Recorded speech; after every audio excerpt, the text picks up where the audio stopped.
আমি একটা ফটো দিয়েছিলাম একটা রাস্তার, ঠিক আছে? ওই রাস্তাটা যদিও আমার তোলা, কিন্তু ঘটনাটা অন্য কারোর, ঠিক আছে?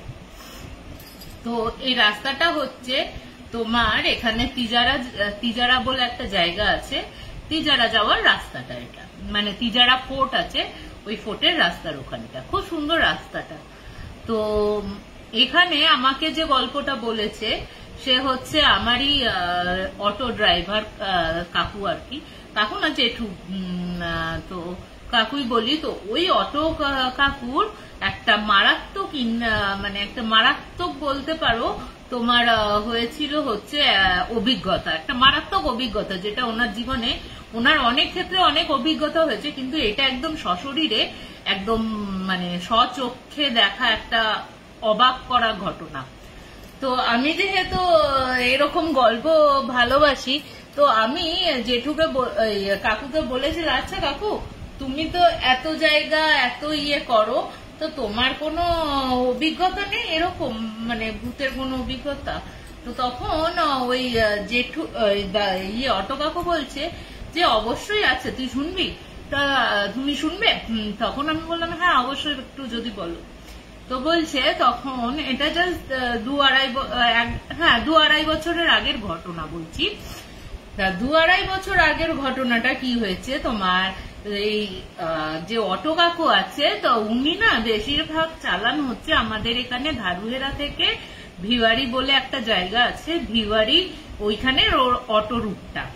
তা উনি যখন ভিওয়ারি থেকে লোক নিয়ে ওখান থেকে ফিরে আসছেন, মানে ধারুহেরার দিকে ব্যাক করছেন, সেই সময় তোমার একটা লোক তোমার মানে ভালো একদম লম্বা চওড়া বেশ ধোপ দুরস্ত পড়া একটা লোক, সাথে বড় সুটকেস, এই লোকটা দাঁড় করায় হচ্ছে একদম ভিওয়ারি মোড়,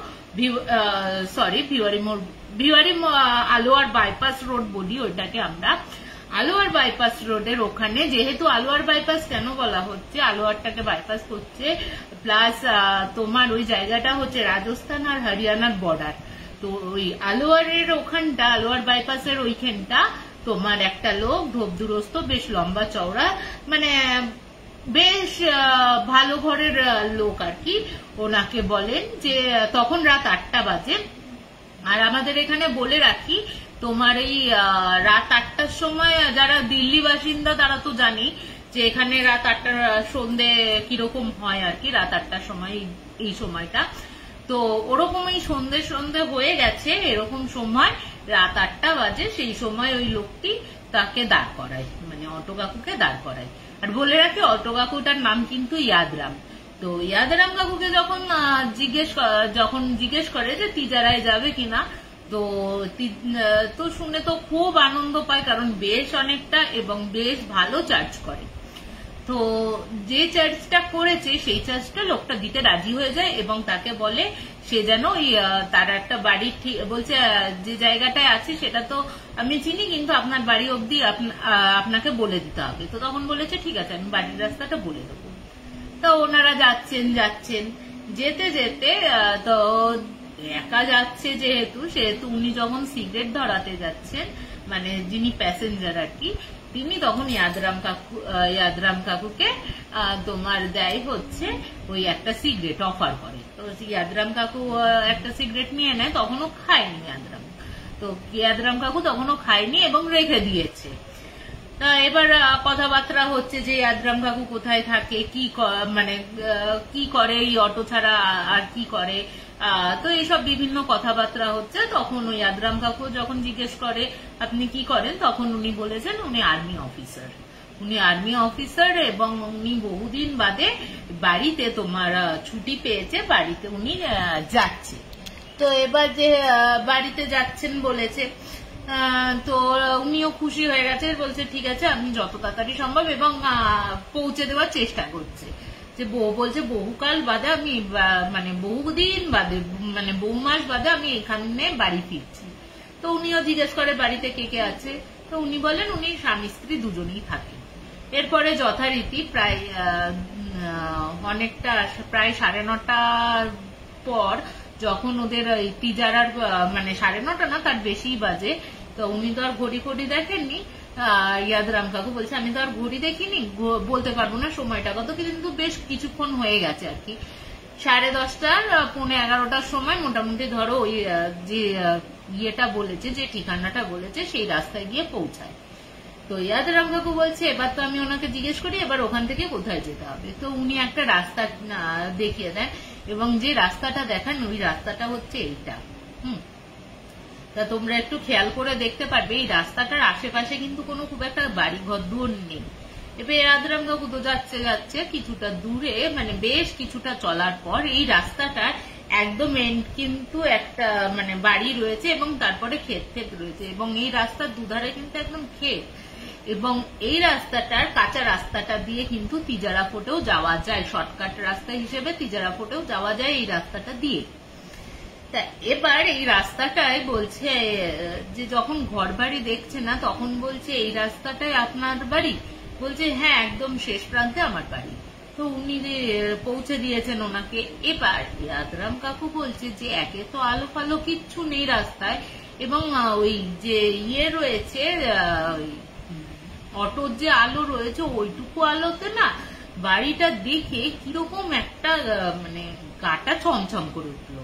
কারণ বাড়িটা হচ্ছে তোমার পুরো কি বলবো পুরো জরাজীর্ণ অবস্থায় রয়েছে, গাছপালা রয়েছে, এবং এইটা দেখার পরে উনি কিন্তু জিজ্ঞেস করেন যে এটা আপনার বাড়ি? তখন উনি কিন্তু বলেন ইয়াদরাম কাকুকে হ্যাঁ এটা অ্যাকচুয়ালি অনেকদিন কেউ এখানে থাকে না, তো আমার স্ত্রীও উনি ওনার বাপের বাড়ির দিকে থাকেন বলে এই বাড়িতে কেউ আসতে পারে না, তো এই বাড়িটা ওর জন্য জরাজীর্ণ, এরপর আমরা যখন আসি তখনই পরিষ্কার করা হয়। এরপরে যথারীতি তো উনি তখন বলেন যে দেখুন এবার টাকা দিতে গিয়ে দেখছে যে টাকাটা কম রয়েছে। তা এবার যখন বলছে যে টাকাটা কম রয়েছে আপনি এক কাজ করুন, আপনি কিছু টাকাটা নিন আর বাদ বাকি যে ভাড়াটা রয়েছে আমি ভেতর থেকে গিয়ে নিয়ে আসছি। এবার ওই কথাতে না ইয়াদরাম কাকুর একটু খটকা লেগেছে। ইয়াদরাম কাকু ভাবছে যে যেই তো বললো যে এই বাড়িতে কেউ থাকে না, তাহলে কি করে তোমার বলছে যে ভেতর থেকে টাকা নিয়ে আসবে।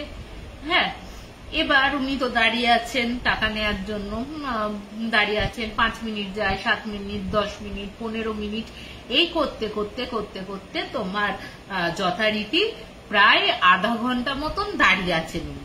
এবার উনিও হর্ন মারছেন, ডাকছেন যে এরকম মানে আপনি কোথায় গেলেন ভেতরে, তো কারোর কোনো সাড়া শব্দ পাচ্ছে না।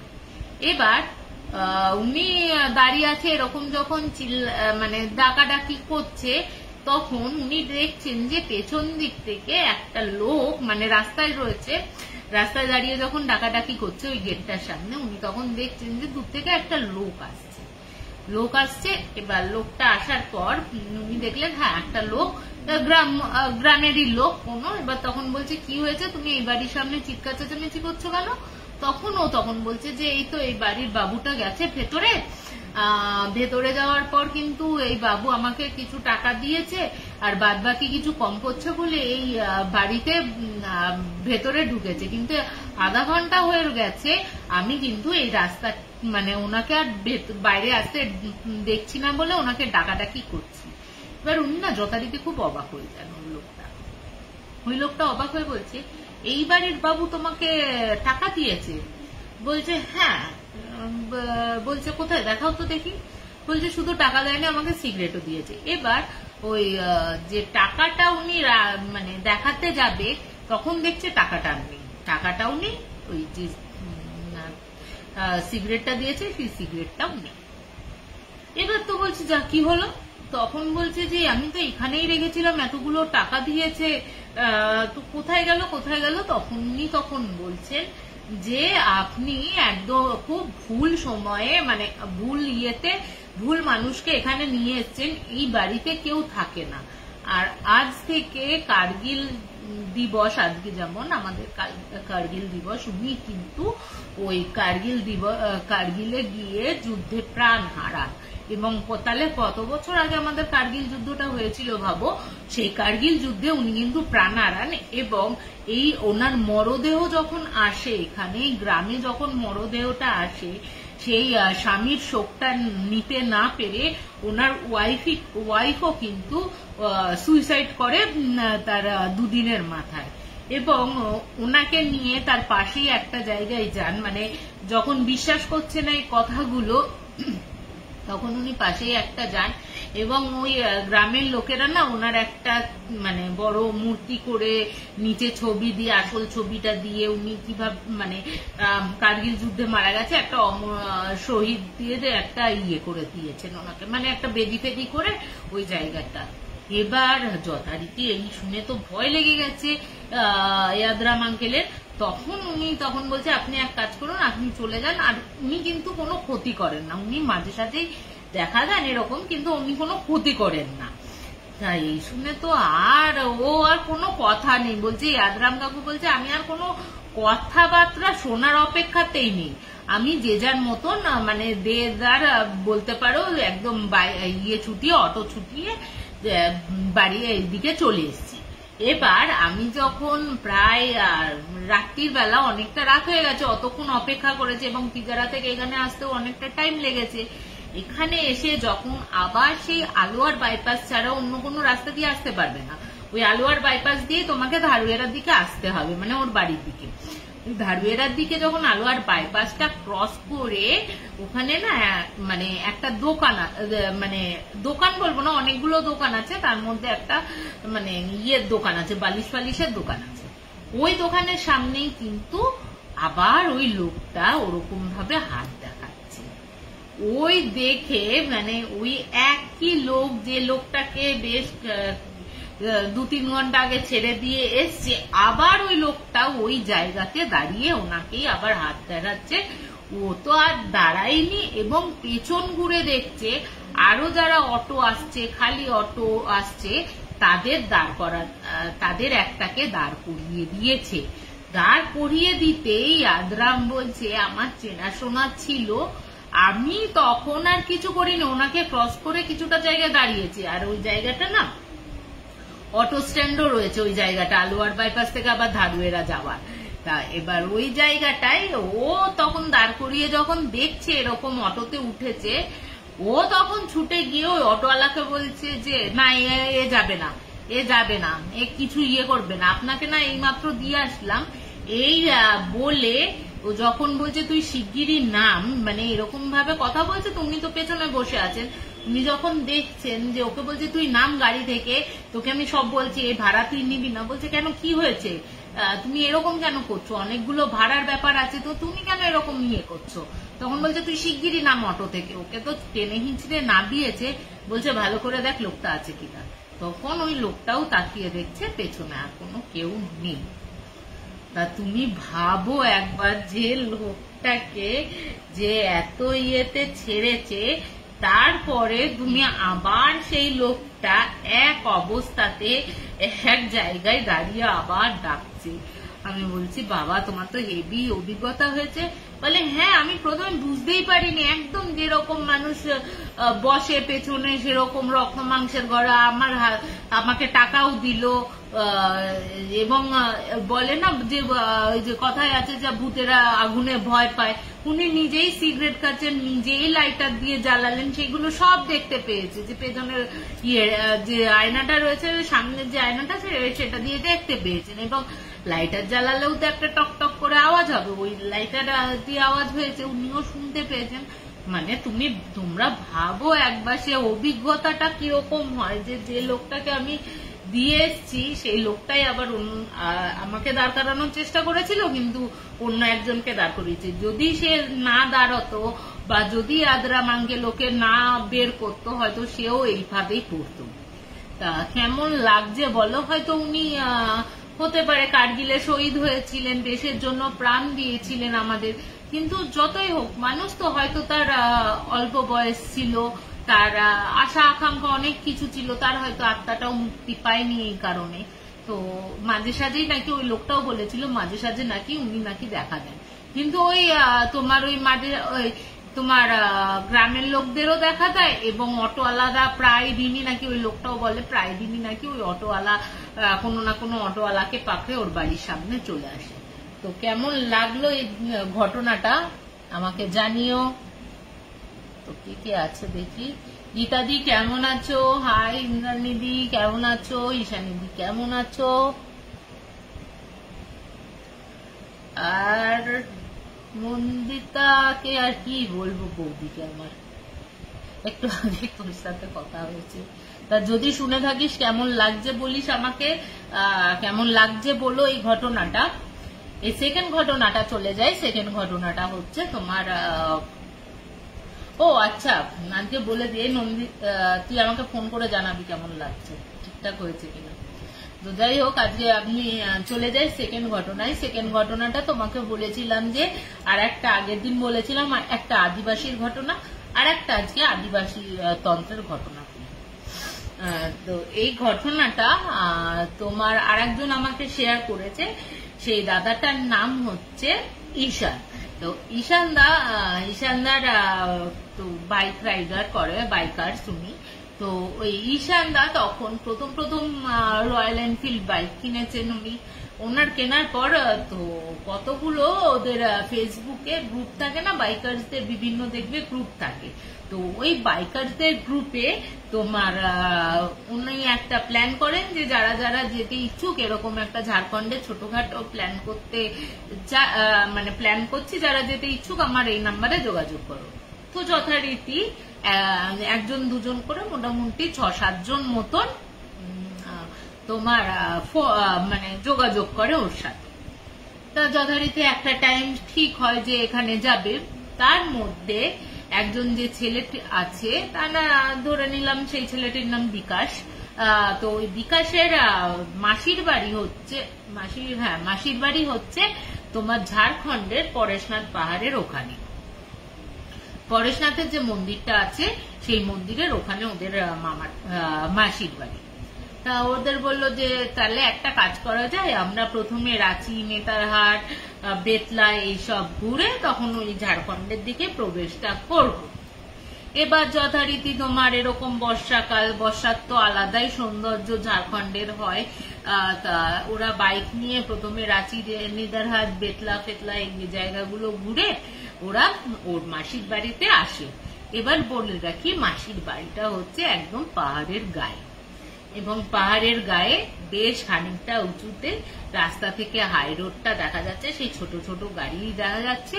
তার কিছুটা ওপরে পরেশনাথ পাহাড় এবং পরেশনাথ মন্দিরটি অবস্থিত।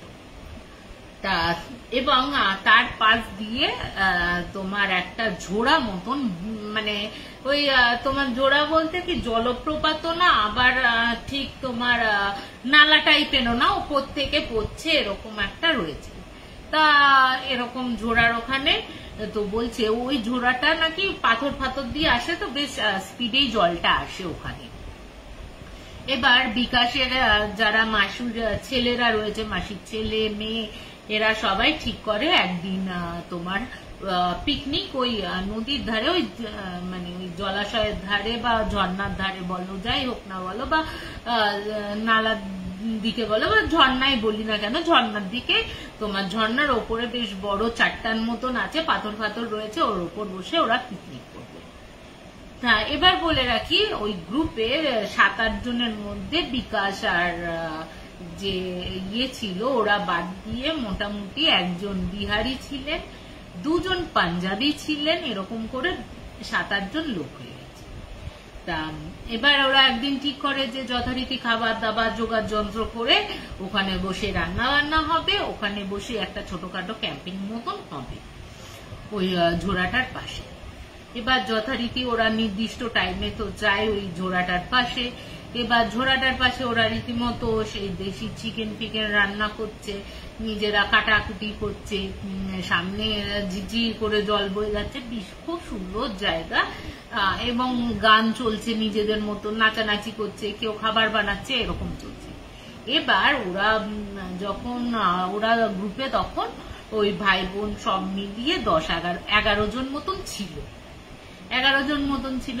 এবার বলে রাখি, নালা যে ঝোড়াটা রয়েছে, ঝোড়াটা চাট্টান আছে পাশে, এবং তার পাশে পাহাড়ের বেশ কিছুটা গেলে আর একটা আদিবাসী একদম গ্রাম রয়েছে, একদম আদিবাসী, একদম দেখা যাচ্ছে ছোট ছোট ইয়ে রয়েছে, ঘর বাড়ি রয়েছে ওই গ্রামটাতে।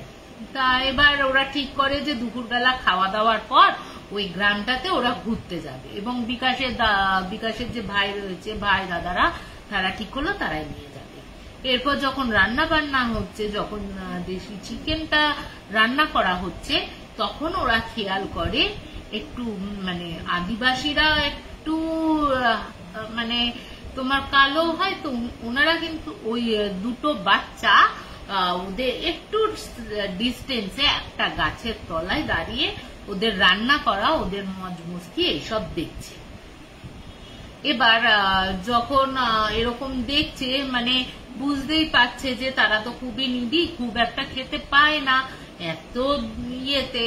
তা ওরা তখন ঠিক করে ওদের যে বিকাশের যে মাসতুতো বোন ছিল, মাসি ছিল, সে প্রথমে ওই বাচ্চা দুটোকে ডাকে। এবার বাচ্চা দুটোর বর্ণনা বলি। বাচ্চা দুটো আদিবাসীর থেকে একটু ফর্সা, আর কোনো গায়ে তেমন জামা কাপড় নেই, দুজনের গায়ে দুটো প্যান্ট ছাড়া, একটা ছেলে একটা মেয়ে। বয়স তোমার মেয়েটির বয়স খুব হলে 6-7 বছর, এবং ছেলেটির বয়স খুব হলে 9-10 বছর। তা এবার ছেলে মেয়ে দুটোকে ডেকে তখন বলে, তোরা আজ এখানেই খাবি, রান্নাটা হয়ে যাক, তোরা এখানেই দাঁড়া, এখানেই খাবি আজকে দুপুরবেলা, তোরা কিন্তু গ্রামে চলে যাস না, এরকম করে বলছে। বলার পর তখন বলছে ওই ওর যে বিকাশ যে বলছে, তুই কার সাথে কথা বলছিস? তখন বলছে, এই দেখ না, দুটো ছোট ছোট ছেলে মেয়ে হয়তো খেতে পারে না, আমাদের এই রান্না বান্না দেখে খেতে এসছে। তো ওরাও খুশি হয়। তা এবার যথারীতি ওরাও ড্রিঙ্ক ফ্রিঙ্ক শুরু করেছে। সবাই মোটামুটি মানে ওই মাসতুতো দিদি বাদ দিয়ে মোটামুটি সবাই একটু আধটু নেশা ভাঙ হয়ে গেছে, তাদের নেশা হয়ে গেছে।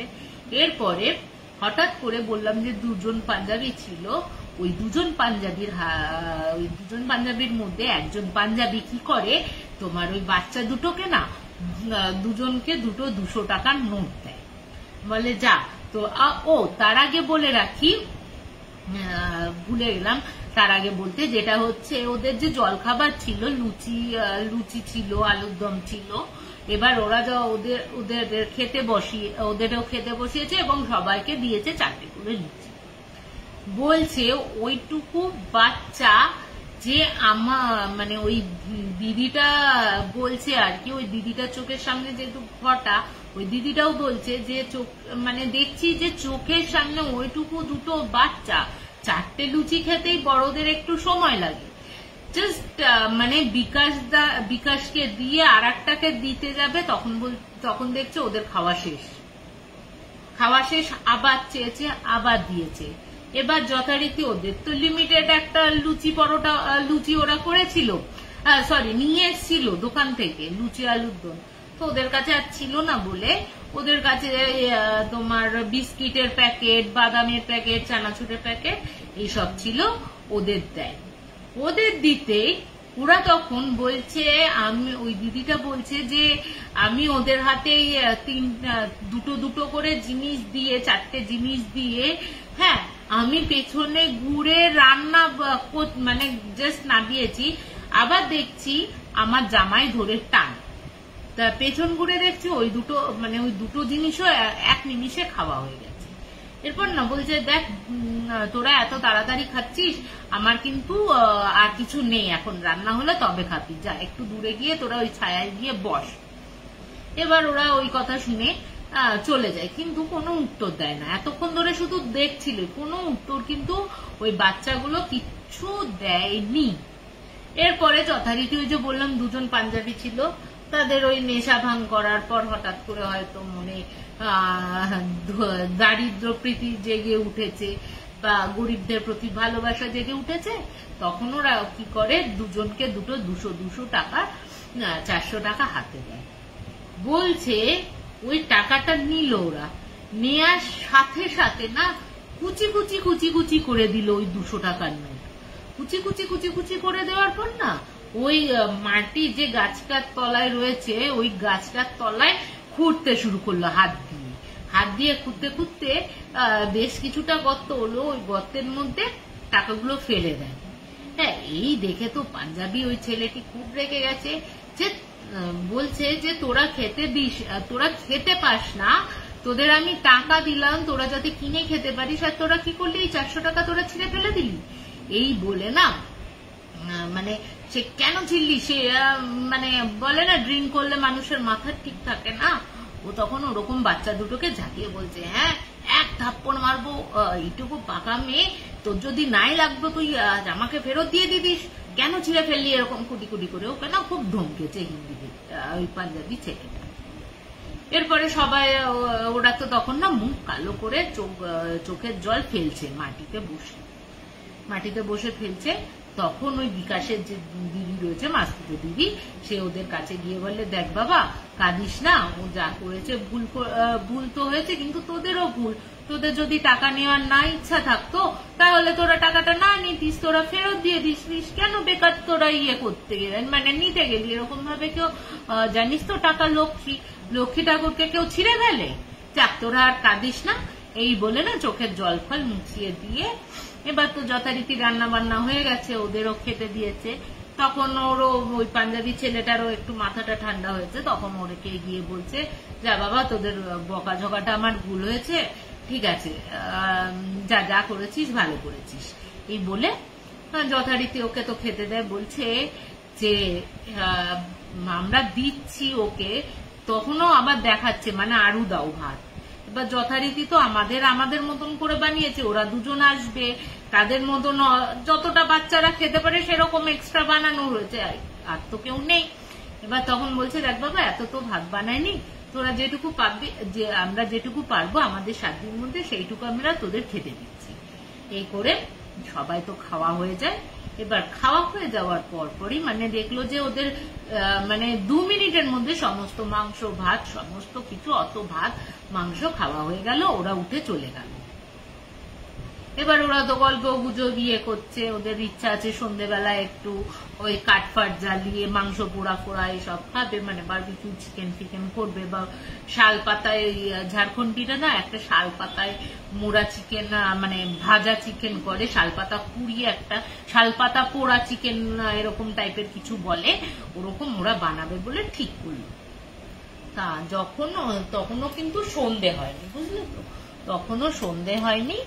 এবার যখন সন্ধে হয়নি তখন দেখছে যে আবার ওই বাচ্চা দুটো এখানে ফিরে এসছে। ফিরে আসার পর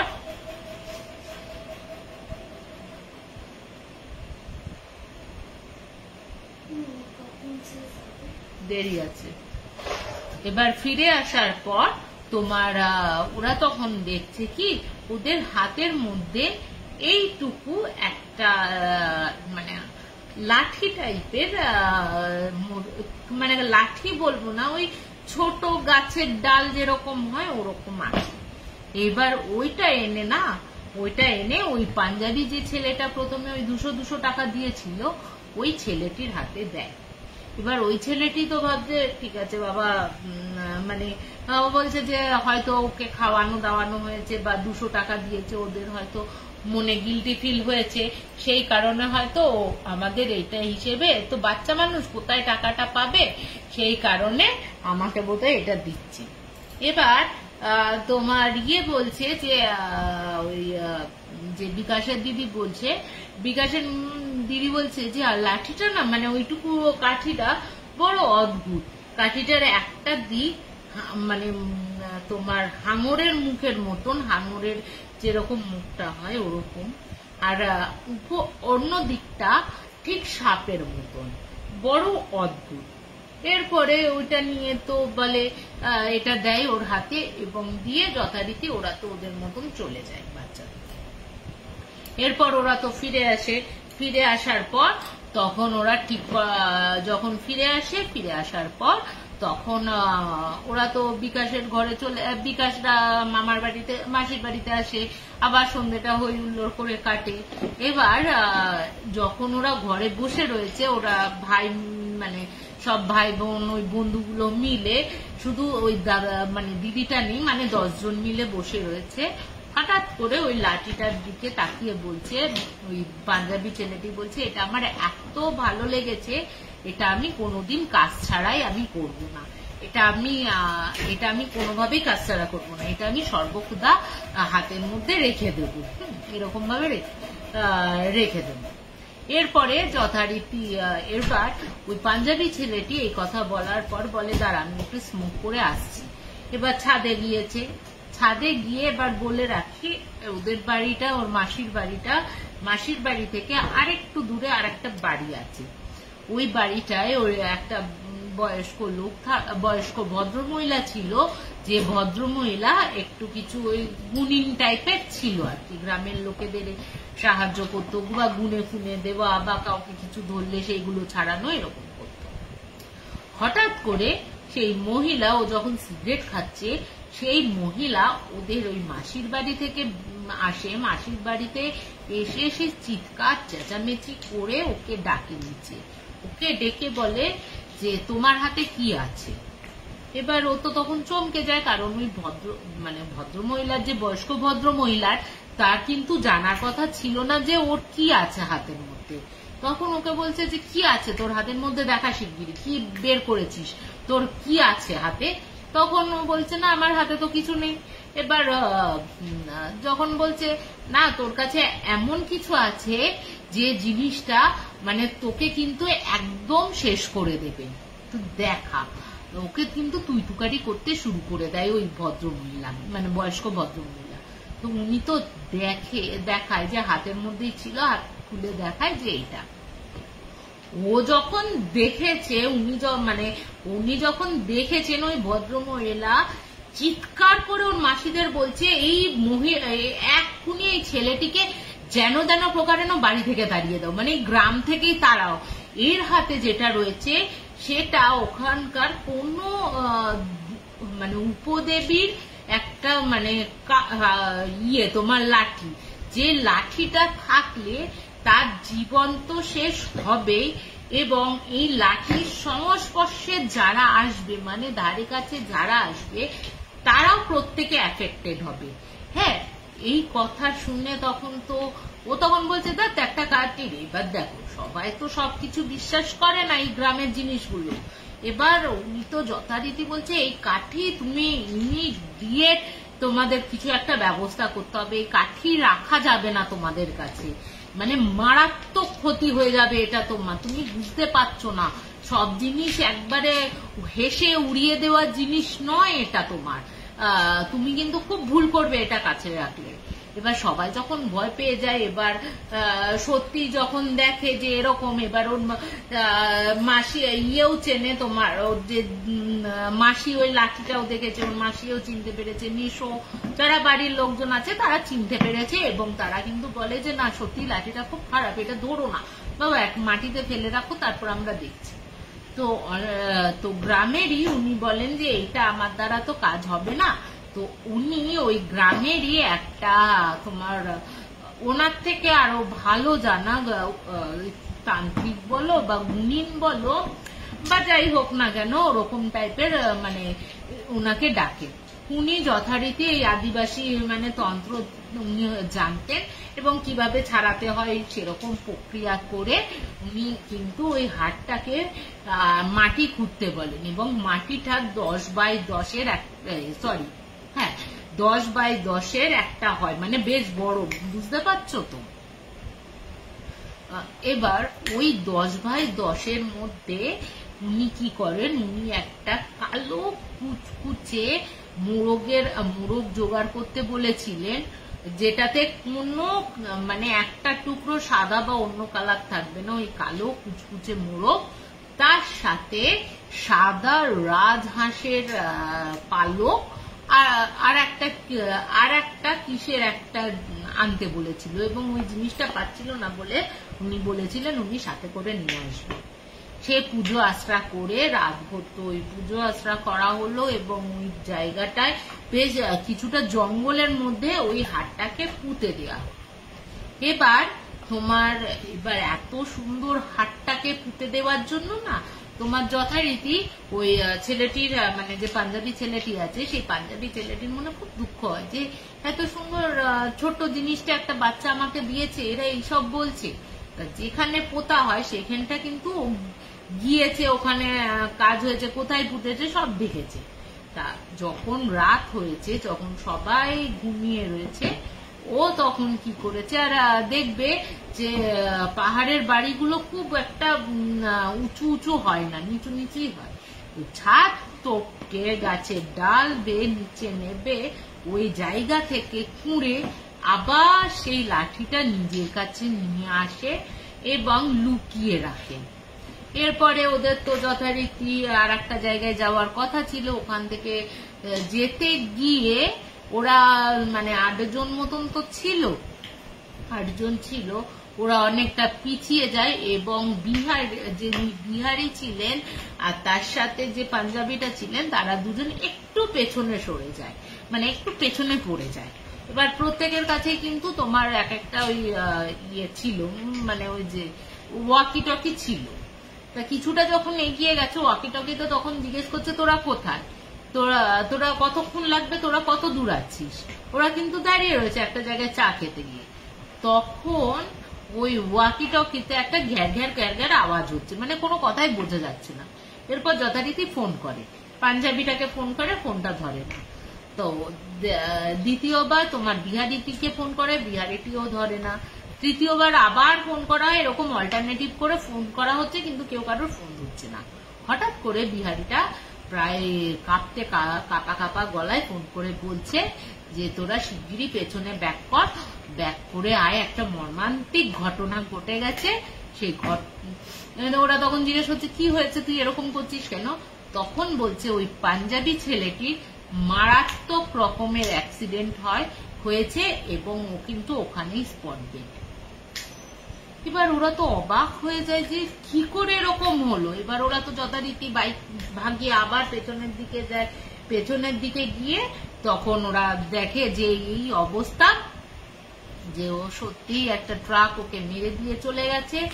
এবং বিশ্বাস করবে না, তো বডি ওর এই হাফ পোর্শনটা মাথার ওপর দিয়ে যেহেতু বেরিয়েছে, হাফ পোর্শনের ওপর দিয়ে বেরিয়েছে, তো ওই যে ওর যে ইয়েটা ছিল পকেটে যে কাঠিটা রেখেছিল, ওই কাঠিটা কোনোভাবে ছিটকে রাস্তায় পড়ে রয়েছে। ওরা দেখে অবাক হয়ে গেছে যে এ আবার মানে এই কাঠিটা আবার কি করে এখানে এলো, ওরা তো চাপা দিয়ে এসেছিল। পরে যখন খোঁজ করা যায় দেখে যে ওখানে কাঠিটা নেই এবং ওই কাঠিটাকে আবার ওরা ভাবছে যে কুড়িয়ে আনবে কি আনবে না, এইসব করতে করতে পুলিশ কেস হয়েছে, পোস্টমর্টম, তার বাড়ি লোকরা পাঞ্জাব থেকে এসে বডি ফডি নিয়ে গেছে। কিন্তু ওরা ঠিক করেছিল যে এই লাঠিটাকে ওরা কিন্তু আর রাস্তা থেকে কোড়ায়নি, মানে ওই লাঠি নিয়ে, ওইটুকু কাঠিটা নিয়ে ওদের কোনো মাথা ব্যথাই ছিল না। ওরা ওখানে যেখানে পড়েছিল কাঠিটা ওখানেই ফেলে রেখে ওদের যে সব কাজকর্ম ছিল, ওদের বাড়ির লোককে খবর দেওয়া, মানে বডি নিয়ে যাওয়া, বডি ইয়ে করা, এসবে ব্যস্ত ছিল। তা তুমি ভাবো, ওই হয়তো মেবি ওই ছেলেটি বকেছিল বলে হয়তো তোমার এরকম হতে পারে যে ওকে ওই জিনিসটা দিয়ে হয়তো ওই রাগটা পোষালো।